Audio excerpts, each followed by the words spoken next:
I'm going to start today, simple topic here, and I wanted to talk about a lot of the stuff that I'm dealing with here is through a big project through NIFA that involves 13 scientists from Michigan State, North Carolina State, Texas A&M, and Arkansas, and USARS.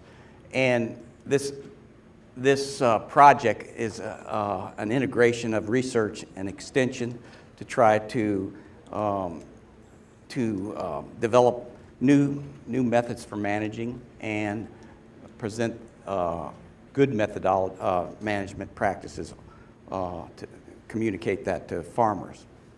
So I put up back there, and I don't know if there's a bucket with, because main thing is getting the message out. So we've gone to the road shows and everything else to try, and everybody should take a little stress thing so they don't have a stress. They're all back there. There's a magnet, and there's a thing about mycotoxins here. This is all to advertise our website.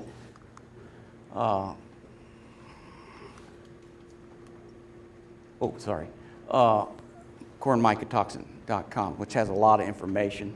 And we have, this fall, we should be putting out an app that has the same material on it. So our goal is to get this information out. So it has a lot of things I'll talk about today, but also this project is developing new biocontrol strains and using a lot of molecular tools to look for network analysis, to look for new targets for the pathogens, to try to target toxin production, and then express these ways to, like RNAi and stuff, to target those in maize or corn.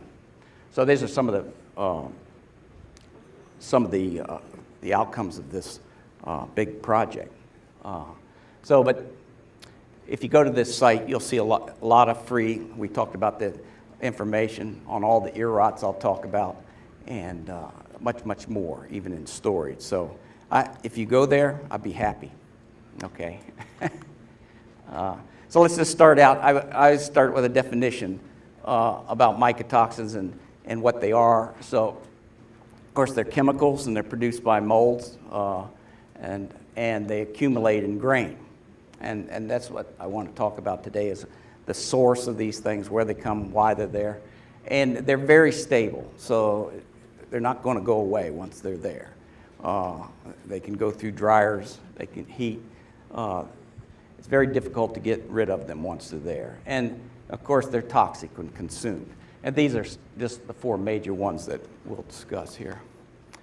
And, of course, as the swine, I don't work with swine, but I think when there's a problem, then I have an occasion, extension talks. I've been with Brian. We're both talking about the same problems.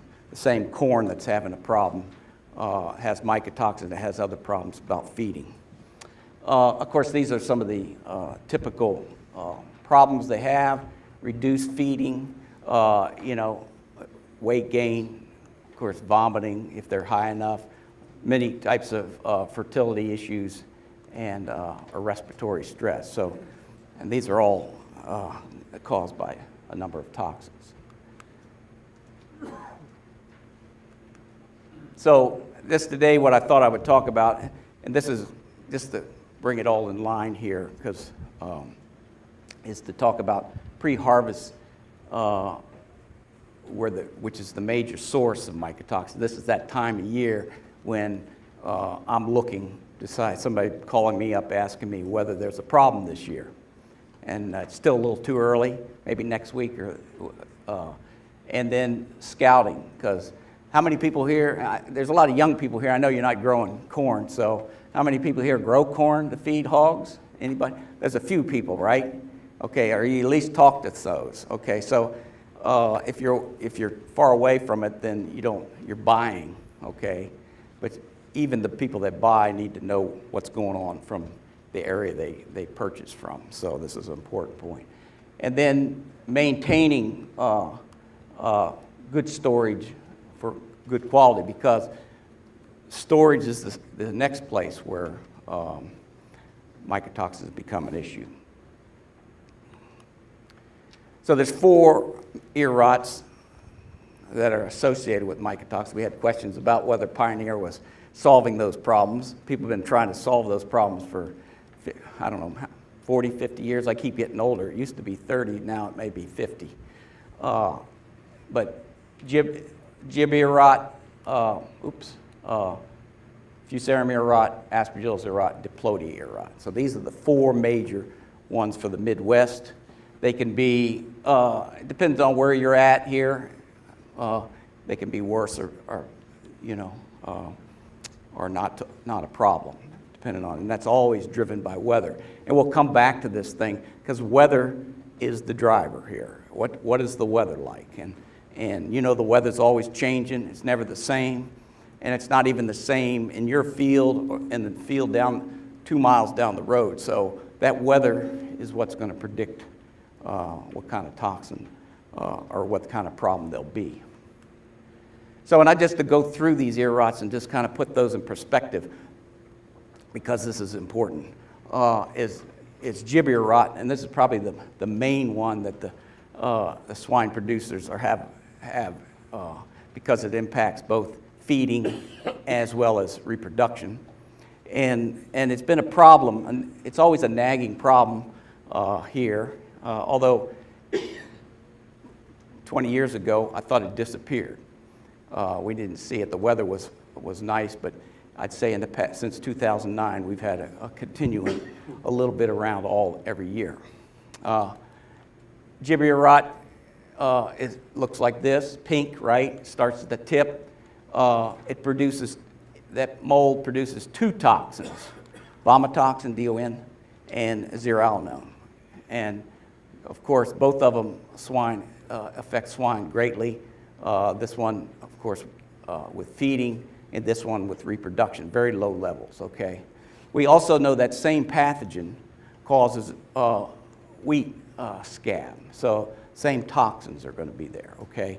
So if farmers growing corn after corn, and that's what I could probably say on the next slide. Point to here.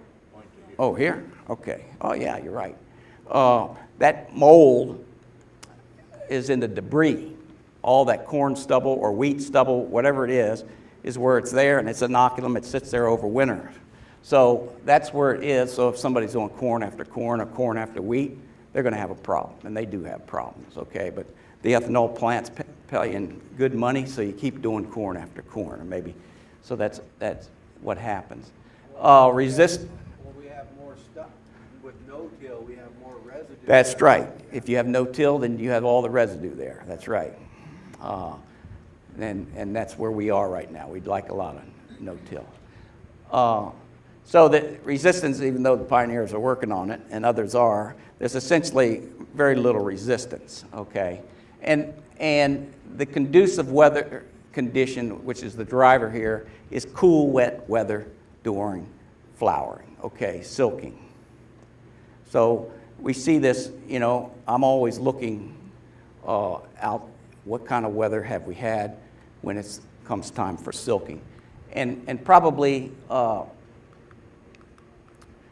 2009, you probably all ought to remember this as swine folks, because 2009 there was excessive rain and cool temperatures up here in the northern region. Every field had that disease I just showed you, gib ear rot.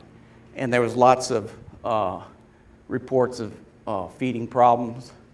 Dawn dockages were a problem, and there were loads being rejected, even at the ethanol plant. So this was the big outbreak, big crisis, okay? And probably that was a generational thing, because before that, it was in 1972 was the last big outbreak we had with this. So that was 30 years, something like that, right? Some people here weren't even born then. This was the guys at Purdue at that time. Tuitt was the person I replaced. This was out of one of their publications. This stippling up here was all the way they published back then. There was no computer. And this represents areas where they had swine feeding issues, okay, feed refusal. So this was the same area we saw in 2009. So it was a rerun of that same conditions, okay. I don't know if it'll take 30 years before we see such an outbreak again, but that was just how it went. And the weather conditions at that time were the same. This time of year, rain, rain, rain, and plus the rain at silking. So the other, we'll move to the next one because I gotta stay on track here, is Fusarium rot. And this is one I've worked on my whole career here at Purdue. And this one is also caused by a Fusarium, different one. Did I miss a slide? I did. This is what it looks like. You see it's scattered all over here. You might see some starbursts. So in the old days, we wouldn't even care about this one. It's not even a problem because, you know, that's not a lot off a yield. It's not a lot, very much. But the problem is it produces this toxin fumonisin, right? And for swine, it's pulmonary edema, up around 15 ppm. You're going to have problems with that. Humans, we have a problem with some birth defects. And the reason I got my job is the leukoencephalomalacia, because it's in horses, because they're very sensitive to it, and they die quickly. So anyway, this is an important one. It also is in the debris. It's conditions that, for conducive disease, is heat stress and insect stress.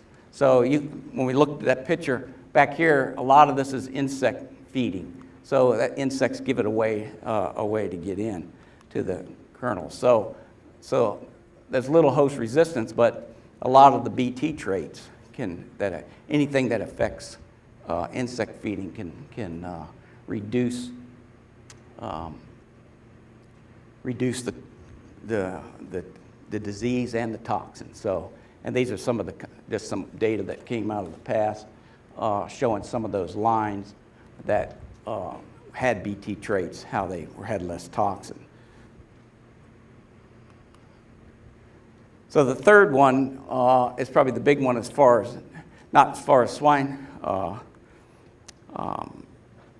producers are concerned, but certainly as far as the mycotoxin world is concerned, because this one has the most regulations, is aflatoxin. It's a potent liver toxin.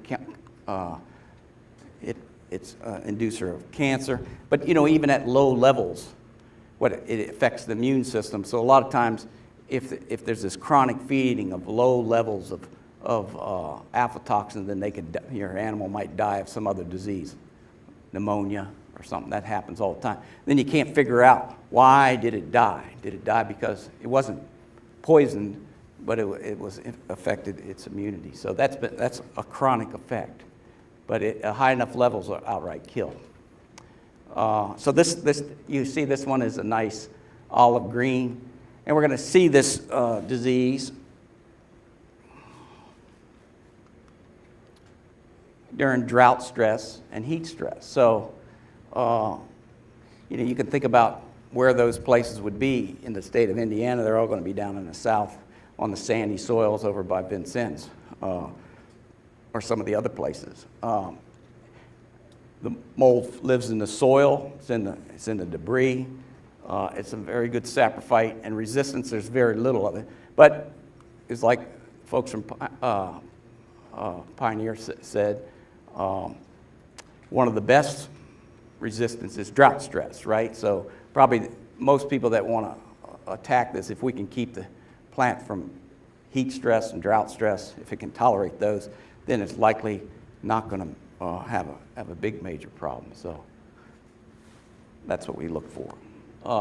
And historically, I have to look at Indiana too, because that's where I am. So if the farther south you go, if you go to Texas or even Arkansas, North Carolina, they have chronic problems because it's always hot down there. It's always stress. Indiana, it's not a problem here except in certain years. So I can just say the last time we had it was 2012. People remember 2012? Hot. So this is the drought map that was out that year. I don't know what month it was. But this area, if you went down in there, if it was under irrigation, you didn't even have an ear. So I would go down there. I'm doing my survey looking for ears with, might have that ear rot on it. And there's no ears because it was just so bad. This is my student. She stands about this tall. She's graduated now, has a job. But that's a field down near Vincennes.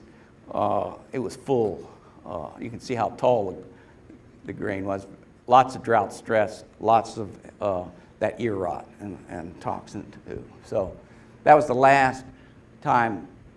But that doesn't, we think about all those types of, this is where it was big outbreak, big effects. But every year, a field that has stress on it, whether it's your neighbor or in the next county, they find that. So, but we always remember the years that everybody had the problem. And I just talk about this fourth ear rot because it's an important ear rot for feed and all types. It's diploid ear rot, and probably everybody in here that has seen it. If not, it's a cob rot. If you split the ear in half, it looks like this. It looks like this. This is what the kernels. And in a field, and it's genetic driven. It's also weather driven, but what we've seen is there's a lot of genetics, because I've sat gone out in the field, and I won't name the name of the company, but the farmer will have one variety of that from that company planted next to a different variety, and one will have every other ear looks like this, and the next one from that same company has nothing on it, okay? And of course that farmer mows or harvests it right down, both of them together. So it's all mixed in there, okay? Now this mold that here also makes a toxin, and it's a potent toxin, but not in the United States. It doesn't make one here. In South America, South Africa, they have problems, but here, if I grow that mold in a culture, I can get toxin out of it, but in the field, we never see it. So it's not its main problem is storage and feeding and that type of thing. So it has nothing to it, okay? And it's mixed in there. So you've probably seen that. It's a major problem. It hasn't got any better. In fact, it's probably gotten worse since I started working. And it used to be, the breeders that used to be on their screen. Used to never be around, but then it came back. So the conditions for that one, of course, it's in the debris. It likes it wet during flowering, okay? It's about maybe 3 weeks between flowering, and then it kind of goes away. The plant gets more resistant as it gets older, but in that window, if it's wet and raining, then we're going to see a problem. And there's no resistance, there's just less susceptibility. Okay, so it's out there, and we see it all the time. I could go to any field in Indiana and pull an ear. I could find one. Pretty much, I can always find one. So it's out there everywhere. Just that sometimes we see a lot of it. And again, it goes back to that no-till or reduced tillage and corn after corn. Now last year, this is a different ear rot. I'll just call it trichoderma ear rot. It's a green one. It was a rare thing we saw. Last year, remember it rained a lot last year. I don't know if it did it down in Kentucky or over in Illinois, but in Indiana, it rained like hell. Just rain. It wouldn't stop raining, right? And so somebody said, well, there's this disease. We don't see, usually I don't ever see this disease, except if somebody's got if they're overhead sprinkle or down on the river where it's really wet. It's got to be really, really wet. So, but down in the southern part of the state, this is what it looked like. And it was all the way up to the north, too. So that was all driven by no toxin with this. But the grain people were not happy because, you know, what are you going to do with that grain? It gets used, right? There's no grain that doesn't get used. So, so probably that's another problem. So that's one that I thought was an important one. So if we go back to those 4 ear rots, we're looking at the weather probably most, okay? And those conditions are drought and rain and the temperature, right? Those are the 3 things. So if when I talk to people about things, I said, during the flowering, you need to be looking at whether it's raining and what the temperature is. If it's warm, like in southern Indiana and Kentucky, you're not going to have gibbia rot, okay? But if it's cool, like we see in the northern part of the state and up into Michigan, then you're going to see gibbia rot. And if it's drought conditions, you're sitting on sandy soil and you got insects, you're going to see Fusariumia rot or Aspergillus. Those are the conditions we look for, okay? I could say this year we should see no aflatoxin. It's been raining pretty good. It's been cool. Whether we'll see any zearalenone is a different question. I don't know. And what we need to do is scout, okay? And if you don't grow grain, then you don't scout. So, but scouting allows you to look for symptoms, and it's got to be about this time of year, right? Because these are ear rots. You got to have an ear, and you go out and determine what they look like. And if you know that,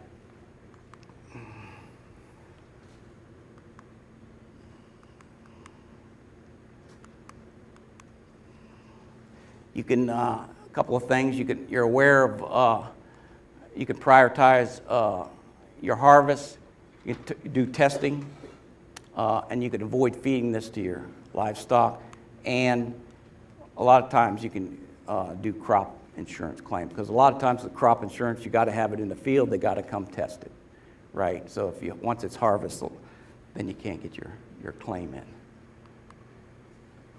The other big thing about right now, if you went out there today, you might just see a little bit of disease at the tip of the ear. You might, on a normal year where it dries down, that's not a problem. That won't even show up. You might have a little bit, but it'll just be nothing. But these hurricanes every year are what ruins everything, okay? Because everything is drying down, and then here we got one coming up, right? There was one missed us because it went south of us this time. At least, I don't know about Kentucky, but Indiana we missed it, at least up where I am. And so when these come up here, they're going to re-wet the grain, right? Happens all the time along the North Carolina coast and even in Texas, because when it re-wets it, then that mold, it's ready to go. Temperature's right, and it just gets worse. So, and a couple times we've had this issue in the Midwest when we have these late rains that prevent harvest, and they keep the grain from drying down. But if it dries down nicely, then we won't have a problem. So there's nothing I can do, but I don't like predicting or whether we're going to have a problem until after this stuff happened. And we got one coming now, and I don't know how it'll impact us, but certainly some people, their crops are going to be impacted. So, we got to move.